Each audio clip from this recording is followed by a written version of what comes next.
this is Munson with Munson Music, and we're going to talk about how you can play a song called Amie by Prairie. And we're going to start off around an A major chord. When we play A major, first finger goes to the D on the second fret, second finger on the G string second fret, and the third finger on the B string second fret. And if you strum all those together, that sounds an A major chord, and it sounds really, really happy. Now while you're on A's in general, it can be kind of cool to lift off the third finger and make that an A suspended second. Or you could even take the A major shape and kind of add it in on the B string on the third fret and kind of say some things around A chords with some suspended chords.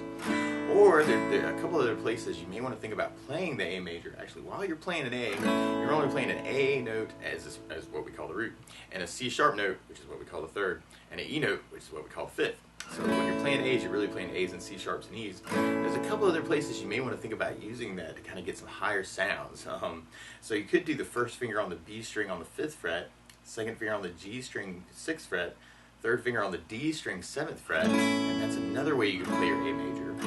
And then from there, actually, if you kind of take that shape and slide it all the way up to 9th fret, 10th fret, and 11th fret, and then switch 1 and 2, that's another way you can play A's and C sharps and E's. So you could kind of play around with it as almost a switching of the A chords. And actually, randomly, at the very, very end, the last chord in the whole tune actually kind of works around that 5, 6, 7 A major, where if you lift off the first finger, that's another way you could kind of do an A sus2. And that's a kind of a cool sound to kind of use for the A chord too.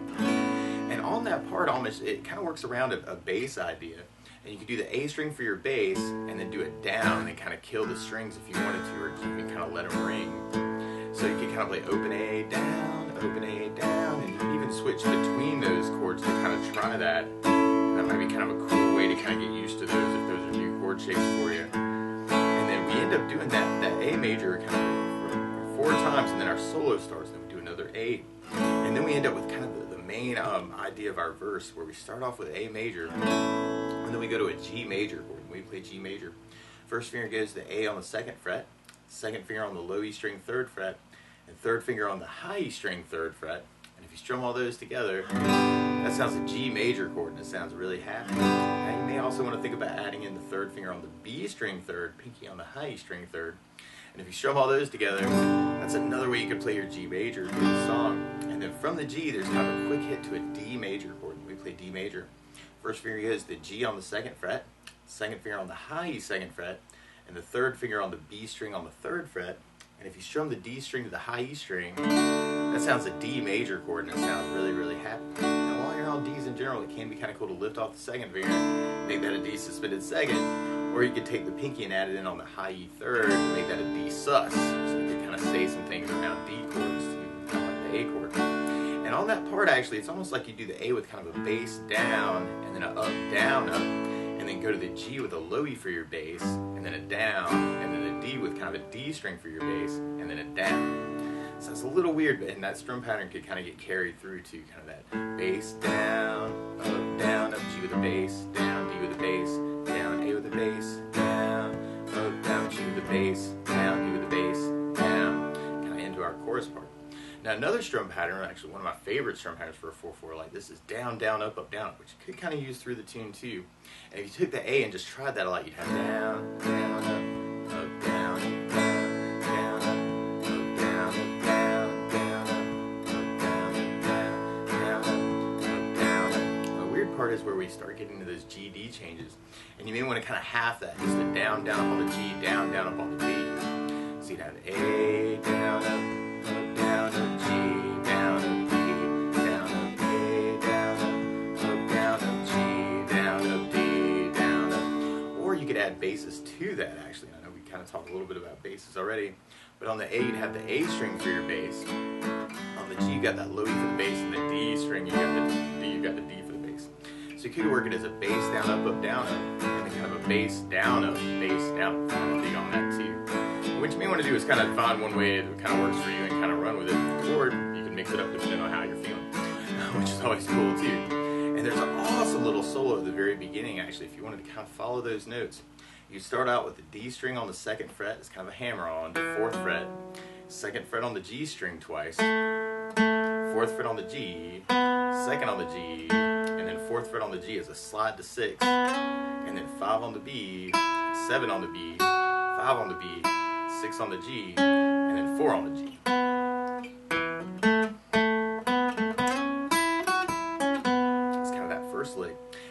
almost start that over again. We do that 2-4 hammer on, 2 on the G string, 4 on the G, 2 on the G, 4 to 6 is a slide again, and then we go back to 4 on the G string twice. So you got 2, 4, 2, 2, 4, 2, 4, 6, 4, 4. And then we almost kind of start that lick over again. We do that 2-4 hammer on again, 2nd on the G, 4th on the G, 2nd on the G, 4th fret slide to 6 on the G, but then 5 on the B, 7 on the B, 5 on the high E, 7 on the B, 5 on the B, and then 7 on the B. It's kind of the first half of that lick.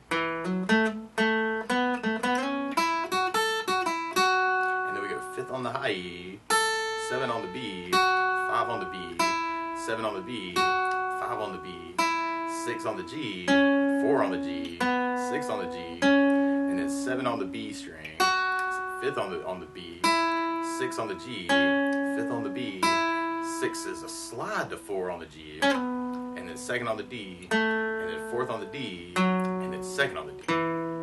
So on that last part, you got 5, 7, 5, 7, 5, 6, 4, 6, 7, 5, 6, 5, 6, 4, 2, 4, 2. So all together, you got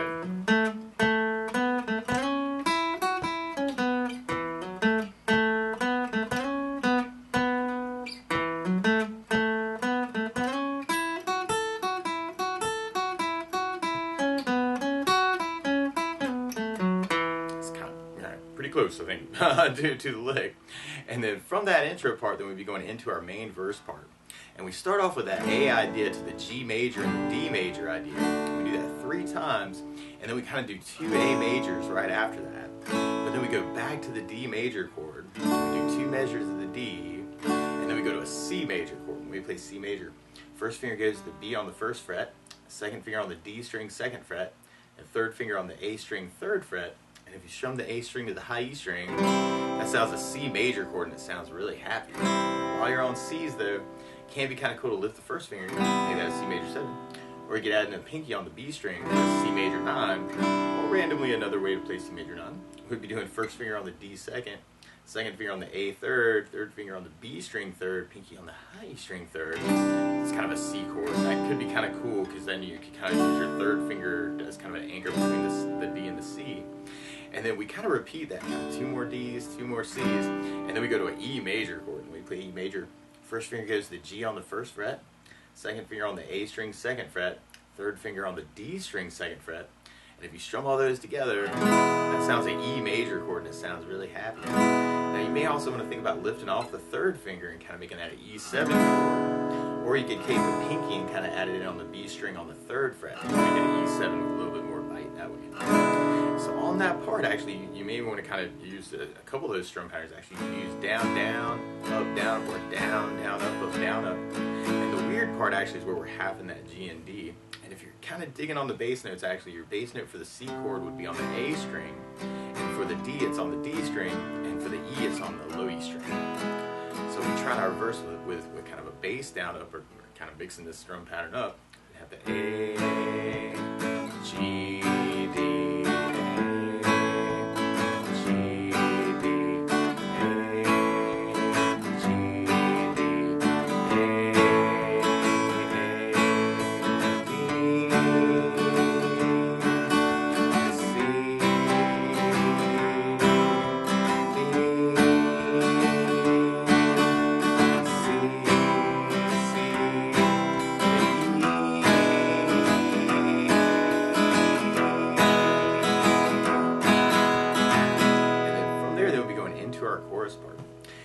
Starts with the A major, and we do more A, and then we go to G, and then we go to D, and then we kind of repeat that, kind of A twice, and then G major, D major, but then we go to a B minor chord, and we play B minor. First finger goes across the entire 2nd fret. We'll talk about some easy ways to play this too. But then 2nd finger goes to the B string on the 3rd fret, 3rd finger on the D string 4th fret, and the pinky on the G string 4th fret. And if you strum all those together, that sounds a B minor chord, and it sounds really, really sad. While you're on B minors, it can be kind of cool to lift off the pinky and make that a B minor 7.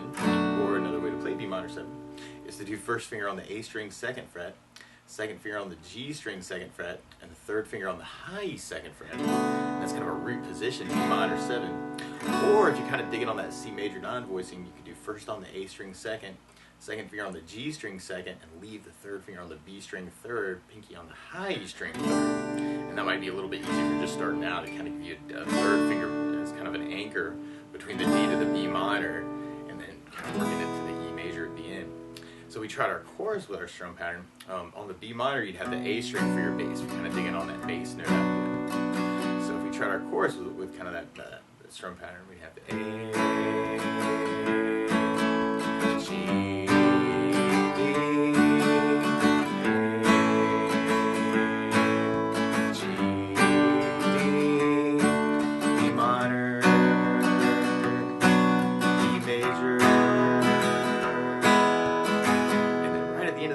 we almost kind of go back to kind of our verse idea as kind of a chorus tag, kind of A, G, D, A, G, D.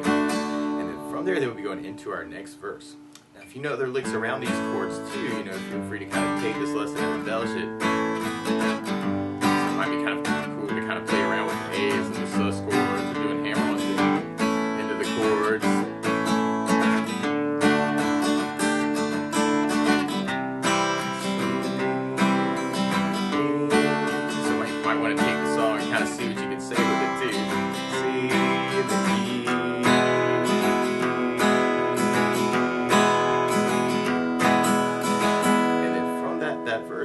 Into our next chorus. So right here, A, G, D, G,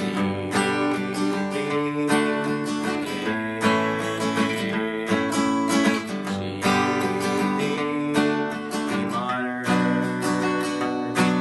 E major. And then from there, we kind of go back into a kind of a solo that kind of starts with that same idea of the verse. Kind of A, G, D,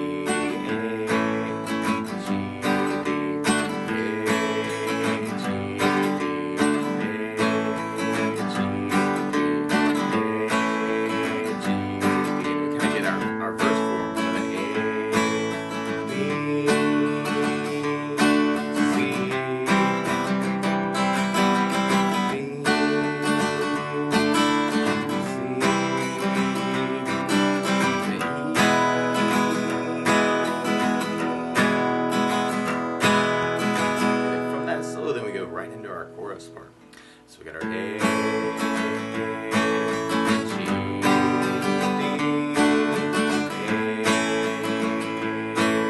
G, D, E minor, E major. And then from there, we kind of go into a really brief intro return. Kind of A, G, D is kind of our chorus tag, and then we go right into our next verse. So we got A, G,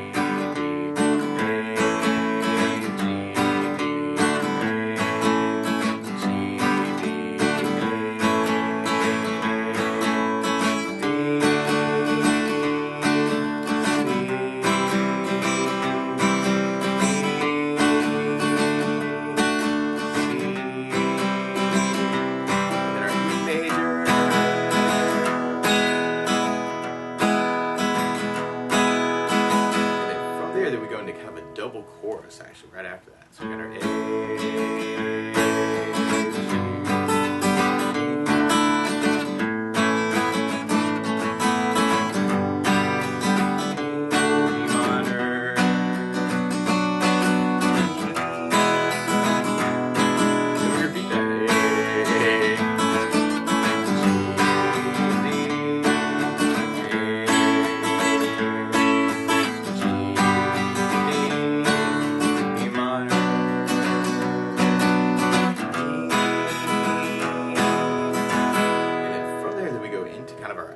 which is kind of this big down on A, and then big G, and big D, and we end up repeating that, kind of following kind of a form until the very end. We end up going to a D minor chord, and then we play D minor. First finger goes to the high E on the first fret, second finger on the G string second fret, and the third or the fourth finger on the B string on the third fret. And if we strum the D string to the high E string, That sounds a D minor chord, and it sounds really, really sad. Now, randomly, another way to play that, kind of a D minor 9 idea, is to take an A minor shape and kind of move it up the neck. So you can do first finger on the 6th fret on the B string, second finger on the D string on the 7th, and third finger on the G string on the 7th. And if you strum all those together, that's another way you can kind of play that D minor. And then from the D minor, we go to kind of the D diminished idea.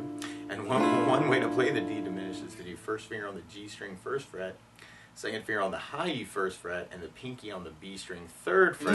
That's kind of a root position D diminished. Or another way to kind of play that really close to that other D minor voicing is to do first finger on the D 6th, second finger on the B string 6th, and third finger on the G string 7, and use that for your A D diminished. And then from there, that we kind of go to that A major, but you may want to kind of think about using that A major that we were talking about at the very beginning, actually kind of A sus or A major 9, kind of playing just the 6th fret on the G string, 7th fret on the D string for your A chord. So that could be a really cool change to kind of use that D minor, D diminished, and then kind of resolve it to kind of that A at the end. And you will hear little arpeggios through this part. What an arpeggio is where you break up the chord. So there are all kinds of different ways you can kind of break up the chord with the pick. And you may want to kind of experiment with that and kind of find a way that works for you. Actually, there's some really cool arpeggios, actually a couple different arpeggios and different guitar parts through that end part. So you may want to kind of play around with that. So we tried that whole outro. We kind of have that A, G, D, A, G, D, A, falling in and out of G, D, A, G, D minor.